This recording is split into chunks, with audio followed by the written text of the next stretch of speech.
bathi ukhumalo umdungwa umbulazi umzilikazi kamashobane wena wadla umuntu wamyenga ngendaba udonda intombi nesizulu.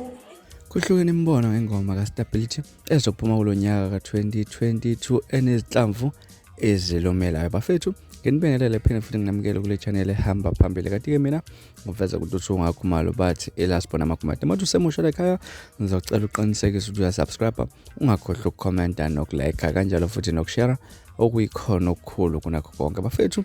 Kuhlukene imbono enkundleni zokuxhumana lapha nengoma kaStabhilithi kwipromo yakhe lapha ka2022 kule ngoma inenhlamvu esho lapha ukuthi noma ungayibhekisa phansi uyibhekise phezulu uyibhekise eceleni kodwa nje yona imnandi. Abantu nje bababazena ngendlela ekade vele actor ngayo ngenkathi eshaya iCD promo. Kanti nje ngakele ukuthi mhlambe ngilo ngichaza kakhulu nganza kwethu ake sikhulume mangabe siqeda ukubona le video lena.